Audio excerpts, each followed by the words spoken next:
ମୁଁ ଅଭୟ କୁମାର ମୋର YouTube channel ମାଧ୍ୟମରେ ସମସ୍ତଙ୍କୁ ସ୍ୱାଗତ ଜଣାଉଛି।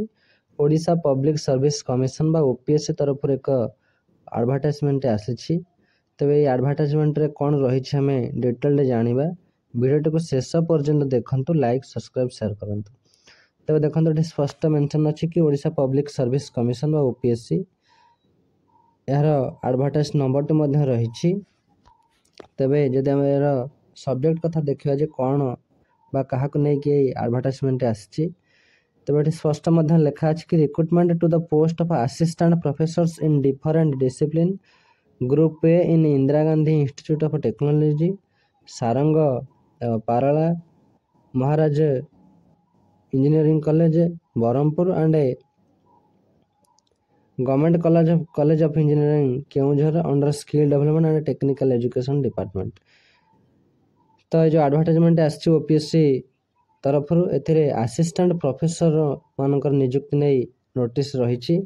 ତେବେ କ'ଣ ପଦବୀ ଆସିଛି ଆମେ ସବୁ ଦେଖିବା। ତ ଫାଇନାଲି ଯେଉଁମାନେ ଇଣ୍ଟରେଷ୍ଟ ଥିଲେ ଯେ କେବେ ଆସିଷ୍ଟାଣ୍ଟ ପ୍ରଫେସର ଆସିବ, ଯେଉଁଟାକି ସ୍କିଲ୍ ଡେଭଲପମେଣ୍ଟ ଏବଂ ଟେକ୍ନିକାଲ ଏଜୁକେସନ୍ ଡିପାର୍ଟମେଣ୍ଟ ତରଫରୁ, ସେମାନଙ୍କ ପାଇଁ ନିହାତି ଗୋଟେ ଖୁସି ଖବର ଯେ ସେମାନଙ୍କର ଏଇ ଯେଉଁ ଆସିଷ୍ଟାଣ୍ଟ ପ୍ରଫେସରକୁ ନେଇ ରିକ୍ରୁଟମେଣ୍ଟ ନୋଟିସ୍ଟି ଆସିଛି। ଏବେ ସେମାନେ ଚାହିଁଲେ ଆପ୍ଲାଏ କରିପାରିବେ।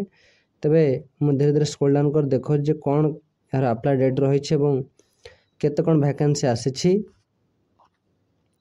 ତେବେ ଦେଖନ୍ତୁ, ଏଠି ସ୍ପଷ୍ଟ ମେନସନ୍ ଅଛି କି online application are invited from prospective candidates through proforma application form to be made available in the website of the commission.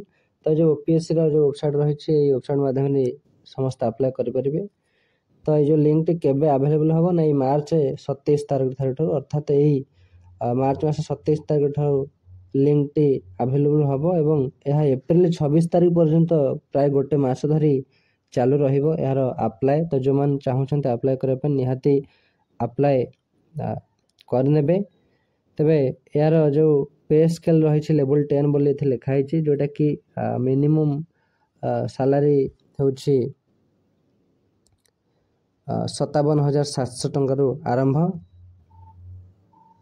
ତ ବହୁତ ବଢ଼ିଆ କଥା, ଯେଉଁମାନେ ନିଜକୁ ପ୍ରସ୍ତୁତ କରୁଥିଲେ ଆସିଷ୍ଟାଣ୍ଟ ପ୍ରଫେସର ପାଇଁ, ଯେଉଁଟାକି ସ୍କିଲ୍ ଡେଭଲପମେଣ୍ଟ ଏବଂ ଏଠି ଟେକ୍ନିକାଲ ଏଜୁକେସନ୍ ଡିପାର୍ଟମେଣ୍ଟ, ଏଠି ମଧ୍ୟ ସ୍ପଷ୍ଟ ମେନସନ୍ ଅଛି। ତ ଏଥିପାଇଁ ଯେଉଁମାନେ ଆସିଷ୍ଟାଣ୍ଟ ପ୍ରଫେସର ହେବାକୁ ଚାହୁଁଥିଲେ ଏଇ ଡିପାର୍ଟମେଣ୍ଟ ଅଧୀନରେ, ତ ସେମାନଙ୍କ ପାଇଁ ନିହାତି ଗୋଟେ ଖୁସି ଖବର ଆସିଛି। ତେବେ ଆମେ ବର୍ତ୍ତମାନ ଦେଖିବା ଯେ ଭ୍ୟାକେନ୍ସି ପୋଜିସନ୍ କ'ଣ କେତେ ଅଛି। ଦେଖନ୍ତୁ, ଏଇ ଯେଉଁ OPSC ତରଫରୁ ଯେଉଁ ଆସିଷ୍ଟାଣ୍ଟ ପ୍ରଫେସର ନିଯୁକ୍ତି ଆସିଛି, ଏହାର ଭ୍ୟାକେନ୍ସି ପୋଜିସନ୍ କଥା ଯଦି ଆମେ ଦେଖିବା, ତେବେ ଦେଖନ୍ତୁ ଏଠି ସବଜେକ୍ଟ ଲେଖା ହେଇଛି ସିଭିଲ୍ ଇଞ୍ଜିନିୟରିଂ, ଯେଉଁଥିରେ କି ଟୋଟାଲ୍ ଅଛି 11ଟି, ଇଲେକ୍ଟ୍ରିକାଲ ଇଞ୍ଜିନିୟରିଂ 8ଗୋଟି ଅଛି। ମୁଁ ଧୀରେ ଧୀରେ ସ୍କ୍ରୋଲ୍ ଡାଉନ୍ କରି ମଧ୍ୟ ଦେଖାଉଛି। ସେହିପରି ଏଠି ମଧ୍ୟ ସ୍ପଷ୍ଟ ମେନସନ୍ ଅଛି କି ମେକାନିକାଲ ଇଞ୍ଜିନିୟରିଂରେ 2ଟି, କେମିକାଲ ଇଞ୍ଜିନିୟରିଂ 1, ମେଟାଲର୍ଜିକାଲ ମ୍ୟାଟେରିଆଲ ଇଞ୍ଜିନିୟରିଂରେ 10ଟା, ସେପରି ପ୍ରଡକ୍ସନ୍ ଇଞ୍ଜିନିୟରିଂରେ 2ଟି, ଫିଜିକ୍ସରେ 4ଟି, କେମିଷ୍ଟ୍ରିରେ 5ଗୋଟି, ଇଂଲିଶରେ 4ଟି, ମ୍ୟାଥରେ 6ଟି, ମ୍ୟାନେଜମେଣ୍ଟରେ 2ଟି, ଇକୋନୋମିକ୍ସରେ 3ଟି, ଅଟୋମୋବାଇଲ ଇଞ୍ଜିନିୟରିଂରେ 2ଟି, କମ୍ପ୍ୟୁଟର ସାଇନ୍ସ ଆଣ୍ଡ ଇଞ୍ଜିନିୟରିଂରେ 4ଟି। ତେବେ ଏଇଭଳି ଭାବରେ ସବୁ ଆସିଛି। ସେହିଭଳି ଆଉ ଗୋଟେ ମଧ୍ୟ ଏଠି ରହିଛି କି ମାଇନିଂ ଇଞ୍ଜିନିୟରିଂ 1। ତ ଟୋଟାଲି ଏଠି ମେନସନ୍ ଅଛି କି 65ଗୋଟି ଆସିଛି ଭ୍ୟାକେନ୍ସି।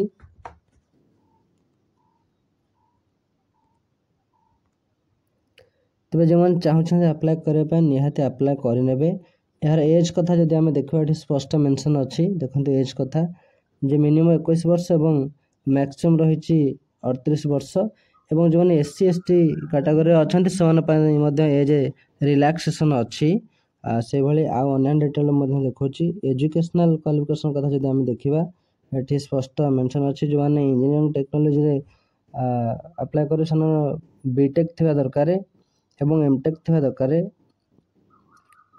ଏହିସବୁ କ୍ୱାଲିଫିକେସନ୍ ରହିଛି। ଏବଂ ଯେଉଁମାନେ ମ୍ୟାନେଜମେଣ୍ଟରେ ଆପ୍ଲାଏ କରିବା ପାଇଁ ଚାହୁଁଥିବେ ସେମାନେ ମଧ୍ୟ ଅଛି bachelor degree in discipline and master degree in business ଆଡମିନିଷ୍ଟ୍ରେସନରେ ରହିଥିବା ଦରକାର।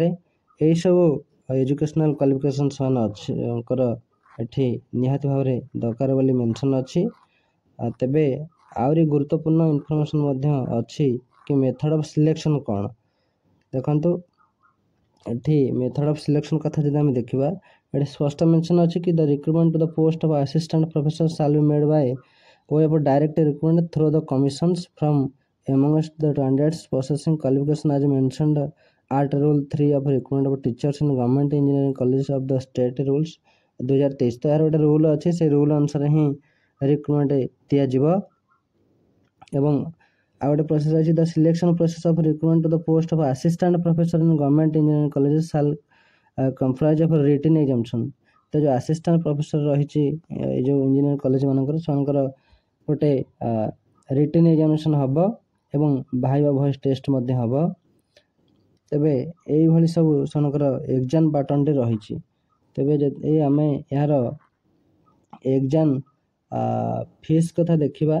से स्पष्ट मेंशन अच्छी कि the candidates are accepted for payment of examination fees आज पर जी डिपार्टमेंट तो कौन से एग्जाम फीस निजी बोली एठी मेंशन अच्छी तेबे आउ आम इम्पोर्टाट इनफर्मेशन देखा जे अदर इम्पोर्टाट इनफर्मेशन सब कौन अच्छी तो बहुत बढ़िया कथा जे ओपीएससी तरफ जो आसी असिस्टेंट प्रोफेसर नियुक्ति जो मैंने निजक प्रस्तुत करुछंती ए असिस्टेंट प्रोफेसर पाई से माने निहाती अप्लाई करेंगे कारण पूर्व एभली बारंबार जो नियुक्ति केबे भी आसनी तो बर्तमान जो भली नियुक्ति आसुछि तबे फाइनाली ये जो नोटिस टी आसी ओपीएससी तरफ बा ओडिशा पब्लिक सर्विस कमिशन तरफ आसी जो नोटिस रही कि असिस्टेंट प्रोफेसर मानकर नियुक्ति नहीं इनफॉरमेशन रही तो प्राय जहाँ भी सब पोस्ट आसी सब अधिकांश साइंस स्ट्रीम रे आसी तो ये भाव आज इनफॉरमेशन रही तब आशा कर निहाती भिडियोटी भल लगी शेष पर्यंत देखि समस्त धन्यवाद।